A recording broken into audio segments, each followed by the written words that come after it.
এদিকে ধানমন্ডির ৩২ নম্বরে মুক্তিযুদ্ধের স্মৃতি বিজড়িত শেখ মুজিবুর রহমানের বাড়ি ভাঙার বিচার শুরুতেই ফেঁসে গেলেন সাবেক উপদেষ্টা আসিফ মাহমুদ। অবশেষে আওয়ামী লীগের মনের আশা পূরণ হতে চলেছে। ধানমন্ডি ৩২-এ ভাঙচুরের অভিযোগে মামলার মুখোমুখি হতে যাচ্ছেন ডক্টর ইউনূস। দায়িত্ব ছাড়ার সপ্তাহ না পেরোতেই এবার অন্তর্বর্তী সরকারের প্রধান ডক্টর মোহাম্মদ ইউনূস সহ তার নেতৃত্বাধীন উপদেষ্টাদের বিরুদ্ধে শুরু হতে যাচ্ছে আইনি লড়াই। এবার যে দৃশ্যপট পাল্টে যাওয়ার খবর এসেছে, সেই খবরে আপনি নিজেও চমকে উঠবেন, আপনার নিজেরও পিলে চমকে যাবে। এবার কি সব লেজে গোবরে অবস্থা হয়ে যাবে? এবার কি সবার মুখোশ উন্মোচিত হয়ে যাবে? এবার কি বোঝা যাবে যে এই মিশনে পেছন থেকে কারা কারা কাজ করেছেন? বিমানবন্দরে ৩৫০ কোটি টাকা সহ গ্রেপ্তার হওয়ায় আসিফ মাহমুদকে ফাঁসিতে ঝোলাতে হুঁশিয়ারি তারেক রহমানের। রাতের অন্ধকারে দেশ ছেড়ে পালানোর চেষ্টাকালে তার সঙ্গে থাকা একটি সুটকেস থেকে প্রায় ৩৫০ কোটি টাকার নগদ। সাধু সাবধান, পিঠের চামড়া কারোরই থাকছে না। আসছে আওয়ামী লীগ। সালাউদ্দিন আহমেদের যে বক্তব্য, যে ইঙ্গিত, জুলাই। আসসালামু আলাইকুম, আমন্ত্রণ নতুন একটি সংবাদে। আবার একটি গুরুত্বপূর্ণ ভিডিও নিয়ে আপনাদের সামনে হাজির হয়েছি। যা আমাদের ভিডিওর প্রথম অংশ দেখে বুঝতে পেরেছেন ঠিক আজকের ভিডিওটি কোন দিক কোন বিষয়টি ইঙ্গিত করছে। বাংলাদেশের যে রাজনৈতিক প্রেক্ষাপট তারই আলোকে বেশ কয়েকটি গুরুত্বপূর্ণ ভিডিও নিয়ে আপনাদের সামনে হাজির হয়েছি। যা আমাদের ভিডিওর প্রথম অংশ দেখে বুঝতে পেরেছেন ঠিক আজকের ভিডিওটি কোন দিক কোন বিষয়টি ইঙ্গিত করছে। তো দর্শক, এই বিষয় নিয়ে আমি এর বেশি কথা বলছি না, আগে দেখে আসি কাঙ্ক্ষিত ভিডিও, তারপরে এই বিষয় নিয়ে কথা বলছি। ধানমন্ডি ৩২-এ ভাঙচুরের অভিযোগে মামলার মুখোমুখি হতে যাচ্ছেন ডক্টর ইউনূস। দায়িত্ব ছাড়ার সপ্তাহ না পেরোতেই এবার অন্তর্বর্তী সরকারের প্রধান ডক্টর মোহাম্মদ ইউনূস সহ তার নেতৃত্বাধীন উপদেষ্টাদের বিরুদ্ধে শুরু হতে যাচ্ছে আইনি লড়াই। ঢাকা বিশ্ববিদ্যালয়ের আইন বিভাগের অধ্যাপক শেখ হাফিজুর রহমান কার্জন ডক্টর ইউনূস ও তার সহযোগীদের বিরুদ্ধে সরাসরি মামলা করার ঘোষণা দিয়ে তোলপাড় সৃষ্টি করেছেন। একটি জাতীয় দৈনিকের অনলাইনে প্রকাশিত প্রতিবেদন অনুযায়ী অধ্যাপক কার্জন এই মামলার জন্য সুনির্দিষ্ট 4টি গুরুতর অভিযোগ সামনে এনেছেন। তার মতে ডক্টর ইউনূস ও তার উপদেষ্টা পরিষদ সংবিধান লঙ্ঘন এবং রাষ্ট্রীয় সার্বভৌমত্বকে বিপন্ন করেছেন। বিশেষ করে যুক্তরাষ্ট্রের সঙ্গে হওয়া চুক্তিগুলোতে চ্যালেঞ্জ করার পাশাপাশি ধানমন্ডি ৩২ নম্বরে বঙ্গবন্ধু শেখ মুজিবুর রহমানের বাসভবনের নারকীয় ভাঙচুর ও ঐতিহাসিক নথিপত্র ধ্বংসের দায়ও তাদের উপর চাপিয়েছেন তিনি। কেন সেনাবাহিনী বা পুলিশ সেখানে সুরক্ষায় এগিয়ে আসেনি এবং এই ধ্বংসযজ্ঞের নেপথ্যে দেশি বিদেশি কারো ইন্ধন ছিল কিনা তা নিয়েই আইনি তদন্তের দাবি তুলেছেন এই আইন বিশেষজ্ঞ। প্রতিবেদনে আরও উল্লেখ করা হয়, মামলার পাশাপাশি সরকারের প্রশাসনিক স্বচ্ছতা নিয়েও প্রশ্ন তুলেছেন অধ্যাপক কার্জন। অধ্যাপক কার্জন জানান, গত 18 মাসে অবিশ্বাস্যভাবে 133টি অধ্যাদেশ জারি করা হয়েছে, যা আইনি ইতিহাসে অত্যন্ত অস্বাভাবিক। বিবিসির একটি প্রতিবেদনের বরাতে তিনি দাবি করেন, এই 133টি অধ্যাদেশের মধ্যে 132টি এখন চরম অনিশ্চয়তার মুখে। ইউনূস অ্যান্ড গংয়ের বিচার নিশ্চিত করার এই কড়া হুঁশিয়ারি এখন দেশের রাজনৈতিক ও আইন অঙ্গনের নতুন ঝড়ের ইঙ্গিত দিচ্ছে। এত তাড়াতাড়ি যে এই লেভেলের খেলা শুরু হবে প্রকৃতপক্ষে বুঝতেই পারিনি। নিজ এলাকায় হামলার শিকার হান্নান মাসুদ। হান্নান মাসুদকে তো আপনারা চেনেন। ওই যে কথায় কথায় কেঁদে ওঠে, টেলিভিশন সেটে ওঠে। প্রথমে বললেন যে ওই এলাকায় সবচেয়ে গরিব মানুষ তিনি বা তার পরিবার। পরবর্তীতে আবার বললেন যে ওই এলাকায় সবচেয়ে বড় লোক তিনি, মানে তার পরিবার। পরবর্তীতে আমরা দেখলাম যে বাপ ছেলে একে অপরের প্রতিদ্বন্দ্বিতা করলেন নির্বাচনে।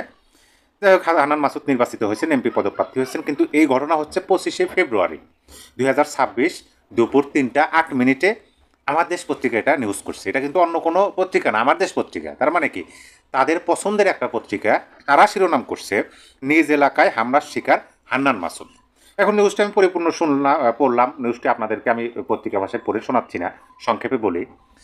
এই হান্নান মাসুদ বাজার পরিদর্শনে গেছেন।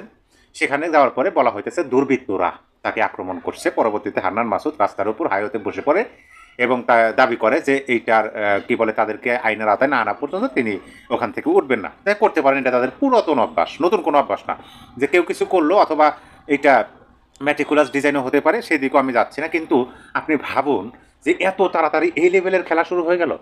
প্রকৃতপক্ষেই মানে এটা যদি হান্নান মাসুদের বক্তব্য যদি আমরা সত্য হিসেবে ধরে নেই যে দুর্বৃত্তরা তাদের উপর আক্রমণ করছে, কিন্তু আপনি ভাবুন নিজ এলাকায়, এবং যারা আক্রমণ করছে তাদেরকে দুর্বৃত্ত বলা হয়েছে, তারাও ওই এলাকারই স্থায়ী বাসিন্দা।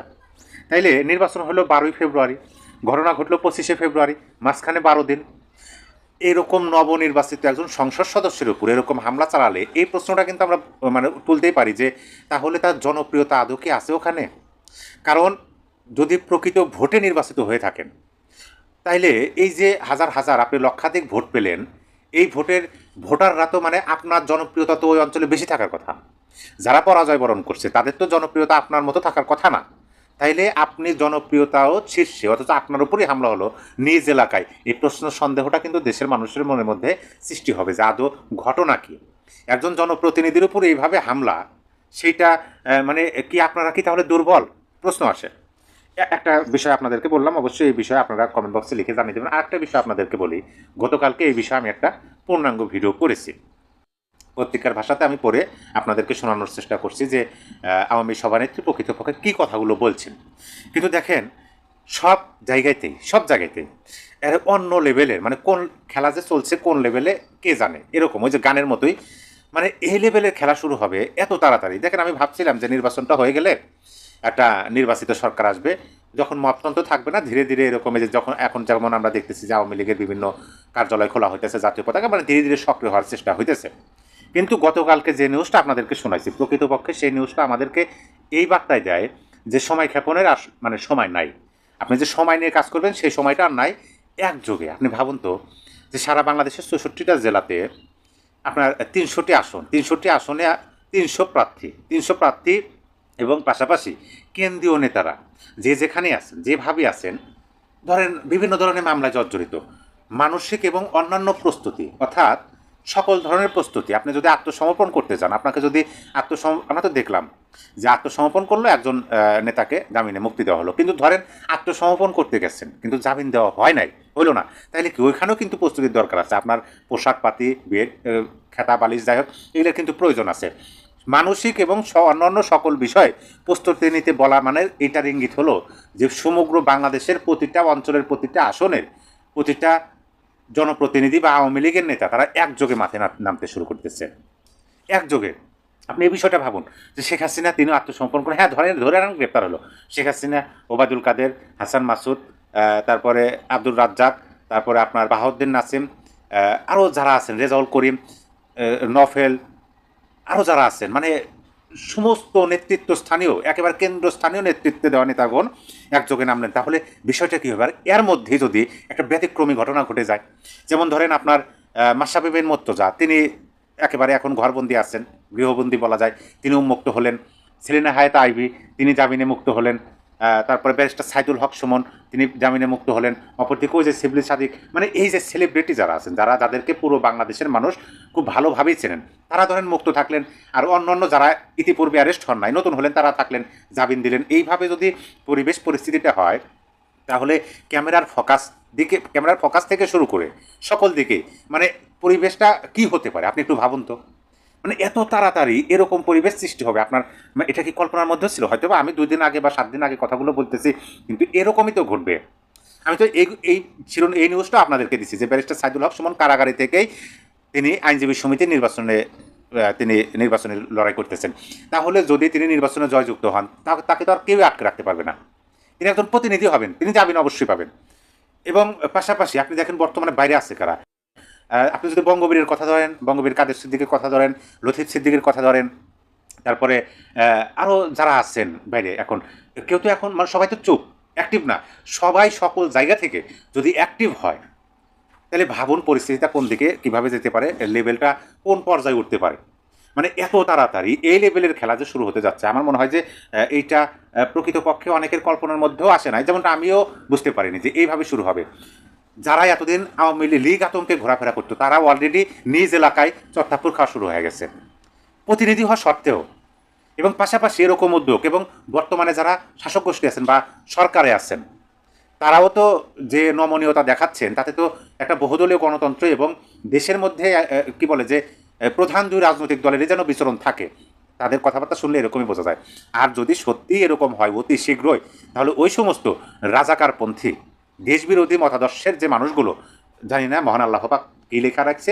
বিমানবন্দরে 350 কোটি টাকা সহ গ্রেফতার হওয়ায় আসিফ মাহমুদকে ফাঁসিতে ঝোলাতে হুঁশিয়ারি তারেক রহমানের। হযরত শাহজালাল আন্তর্জাতিক বিমানবন্দরে এক অভূতপূর্ব ঘটনায় সাবেক অন্তর্বর্তী সরকারের উপদেষ্টা এবং জাতীয় নাগরিক পার্টির এনসিপি মুখপাত্র আসিফ মাহমুদ সজীব ভুইয়াকে গ্রেফতার করা হয়েছে। রাতের অন্ধকারে দেশ ছেড়ে পালানোর চেষ্টাকালে তার সঙ্গে থাকা একটি সুটকেস থেকে প্রায় 350 কোটি টাকার নগদ অর্থ, বিদেশি মুদ্রা এবং বিভিন্ন ব্যাংকের চেক উদ্ধার করেছে শুল্ক গোয়েন্দা ও গোয়েন্দা পুলিশের যৌথ টিম। এই ঘটনায় দেশ জুড়ে তোলপাড় শুরু হয়েছে এবং বিএনপি চেয়ারম্যান ও বর্তমান প্রধানমন্ত্রী তারেক রহমান কঠোর হুঁশিয়ারি উচ্চারণ করেছেন। গোয়েন্দা সূত্র জানায়, আসিফ মাহমুদ গতকাল রাত 11:30টার দিকে দুবাইগামী একটি ফ্লাইটে চড়ার প্রস্তুতি নিচ্ছিলেন। বিমানবন্দরের স্ক্যানিং মেশিনে তার ব্যাগে অস্বাভাবিক ওজন ধরা পড়লে নিরাপত্তা কর্মীরা তল্লাশি চালান। ব্যাগ খুলতেই বেরিয়ে আসে টাকার বান্ডিল, ডলারের স্তূপ এবং সুইস ব্যাংকের অ্যাকাউন্টের ডকুমেন্টস। প্রাথমিক হিসাবে এই অর্থের পরিমাণ 350 কোটি টাকারও বেশি। এছাড়া তার কাছ থেকে বিদেশে পাচারের পরিকল্পনার কয়েকটি চিঠি ও ইমেইল প্রিন্ট আউট উদ্ধার হয়েছে, যাতে দুবাই, সিঙ্গাপুর ও সুইজারল্যান্ডে অর্থ স্থানান্তরের বিস্তারিত নির্দেশনা ছিল। আসিফ মাহমুদকে গ্রেফতারের পরপরই তাকে র্যাবের হেফাজতে নেওয়া হয়েছে। তার বিরুদ্ধে মানি লন্ডারিং, দুর্নীতি, রাষ্ট্রীয় অর্থ আত্মসাৎ এবং দেশত্যাগের চেষ্টার অভিযোগ আনা হয়েছে। গোয়েন্দারা জানান, অন্তর্বর্তী সরকারের সময় যুব ও ক্রীড়া এবং শ্রম মন্ত্রণালয়ের দায়িত্বে থাকাকালীন তিনি বিভিন্ন প্রকল্প, টেন্ডার এবং সরকারি তহবিল থেকে বিপুল অর্থ লুটপাট করেছেন বলে অভিযোগ রয়েছে। পূর্বের অনুসন্ধানে তার বিরুদ্ধে 11,000 কোটি টাকা পাচারের অভিযোগ উঠেছিল, যার একটি অংশ এখন বিমানবন্দরে ধরা পড়েছে। এই ঘটনার পরপরই প্রধানমন্ত্রী তারেক রহমান এক জরুরি ভিডিও বার্তায় দেশবাসীর উদ্দেশ্যে বলেন, জুলাই বিপ্লবের নামে যারা দেশের সম্পদ লুট করে বিদেশে পালানোর চেষ্টা করছে, তাদের প্রতি আমার স্পষ্ট বার্তা, কোনো ছাড় নেই। আসিফ মাহমুদের মতো অভিযুক্তদের বিচার হবে দ্রুত এবং কঠোর। দুর্নীতির এই অপরাধ যদি প্রমাণিত হয়, তাহলে ফাঁসির মতো সর্বোচ্চ শাস্তিও দেওয়া হবে। দেশের জনগণের টাকা লুট করে পালানোর কোনো সুযোগ নেই। আমরা সবাইকে আইনের আওতায় আনবো, যতই বড় নাম হোক না কেন। তারেক রহমান আরো বলেন, এই ঘটনা প্রমাণ করে যে কিছু সুবিধাবাদী ব্যক্তি বিপ্লবের আবেগকে কাজে লাগিয়ে নিজেদের পকেট ভরেছে, কিন্তু জনগণের আশ্বাস ভাঙার দাম অনেক বেশি। আমি দুর্নীতির বিরুদ্ধে জিরো টলারেন্স নীতি ঘোষণা করছি। আসিফ মাহমুদকে ফাঁসিতে ঝুলিয়ে দেওয়া হবে যদি তার অপরাধের মাত্রা সর্বোচ্চ পর্যায়ে প্রমাণিত হয়। এটা আমার প্রতিশ্রুতি। এদিকে এনসিপির অন্যান্য নেতারা এই ঘটনাকে রাজনৈতিক ষড়যন্ত্র বলে দাবি করেছেন। দলের একজন নেতা বলেন, আসিফ ভাইয়ের বিরুদ্ধে এসব অভিযোগ মিথ্যা। এটা তারেক রহমানের নেতৃত্বাধীন সরকারের প্রতিহিংসামূলক কর্মকাণ্ড। তবে সাধারণ মানুষ। প্রিয় দর্শক, আশা করছি সম্পূর্ণ ভিডিও দেখেছেন। দর্শক, সম্পূর্ণ ভিডিও দেখে বুঝতে পেরেছেন ঠিক আজকের ভিডিওটি কোন বিষয়টি ইঙ্গিত করছে। বাংলাদেশের যে রাজনৈতিক প্রেক্ষাপট, তার আলোকে বেশ কয়েকটি গুরুত্বপূর্ণ ভিডিও নিয়ে আপনাদের সামনে হাজির হয়েছি, যা আমাদের ভিডিওর প্রথম অংশ এবং শেষ অংশ দেখে বুঝতে পেরেছেন ঠিক আজকের ভিডিওটি কোন বিষয়টি ইঙ্গিত করছে। আমাদের ভিডিও সম্পর্কে আপনার মূল্যবান মতামত অবশ্যই কমেন্টস করে জানিয়ে দিন। নতুন হলে অবশ্যই সাবস্ক্রাইব করে রাখুন পরবর্তী আপডেট পাওয়ার জন্য।